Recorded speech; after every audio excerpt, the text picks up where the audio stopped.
see that, you will maybe in the future actually keep that strategy for certain functions of the company, so certain employees maybe will continue that sort of work from home system maybe?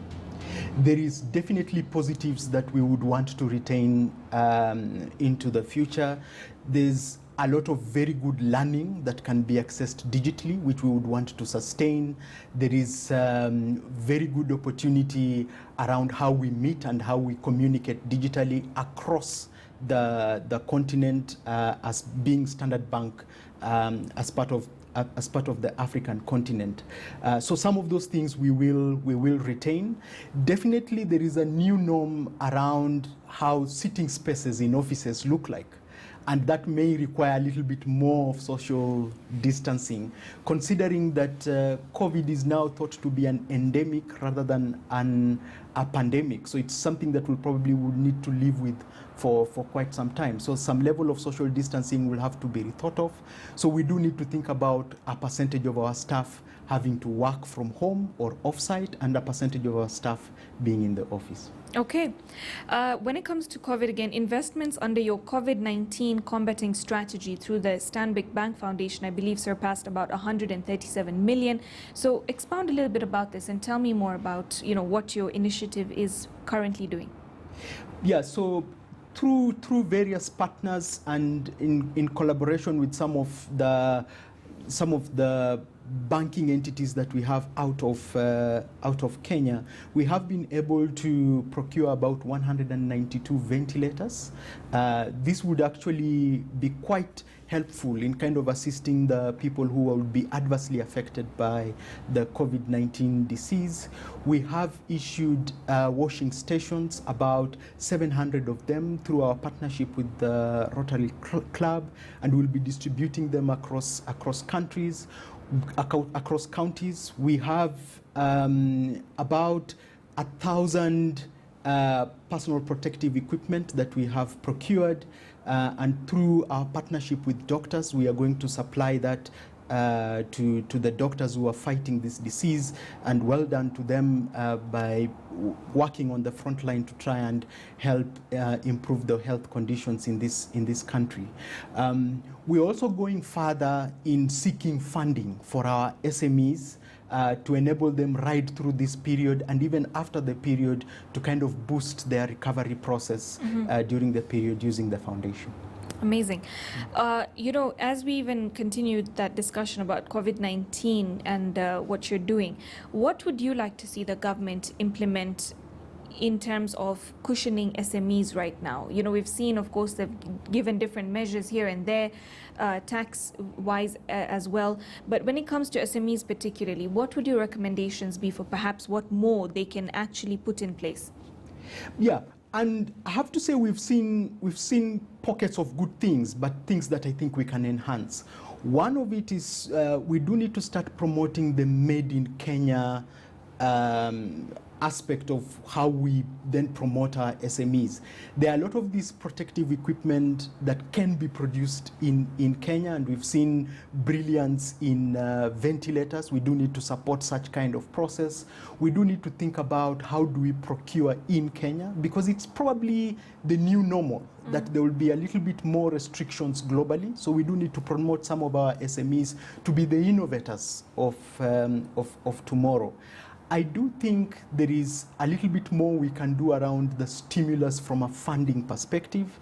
As banks, we can help a little bit more in enabling and creating capacity to ensure that some of these SMEs actually recover quite fast. But we do need some level of guarantee funding coming through from the government. It's quite positive, the tax measures that have been put in place, but I think it is also important that we provide access to market, and some of the linkages that the government can create around converting the airlines into cargo airlines to enable our SMEs continue exporting without necessarily being physically there, would be some of the things that we would want to see to kind of support this economy rebound.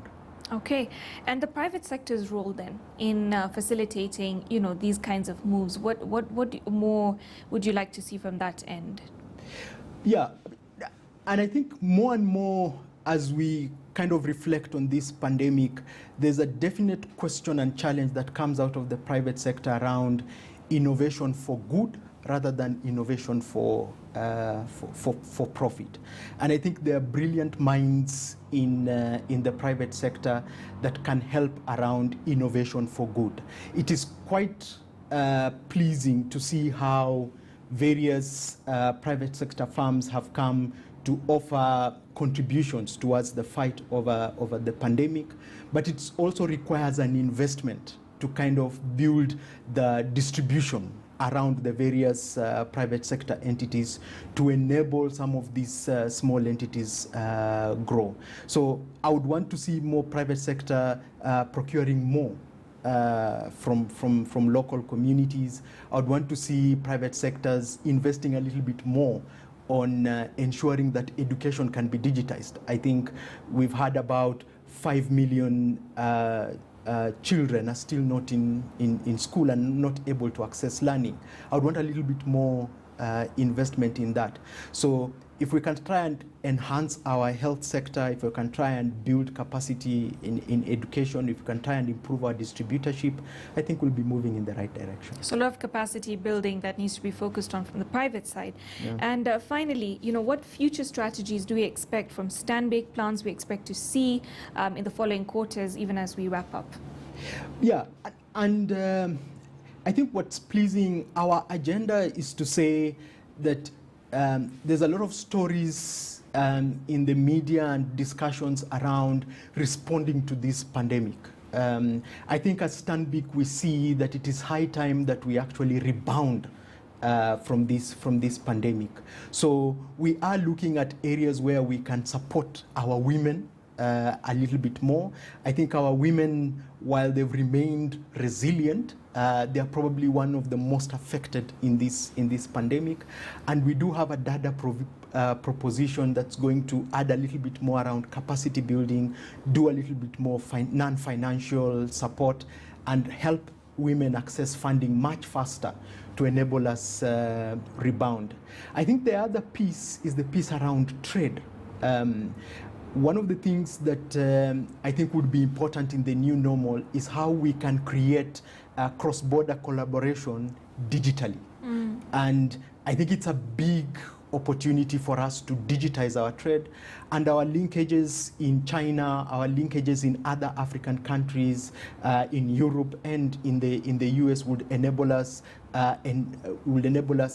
help our customers access such markets. And then lastly, it's the innovation for good.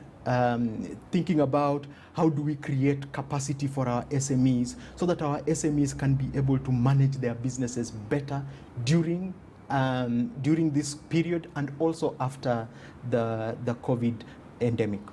Okay. Thank you so much for speaking to us today. Thank you very much, and thank you for having me.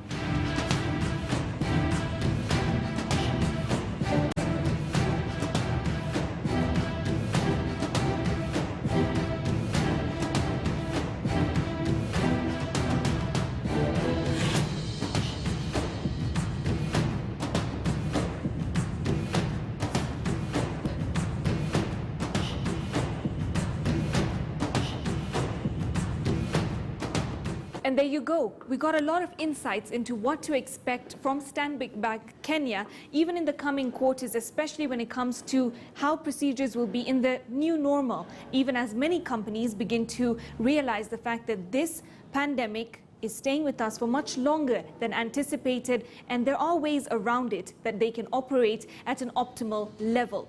Well, join us next time on The Trading Bell for more interesting conversation, and of course follow us on our social media handles that are appearing right here on your screen. I'm Malika Kazia.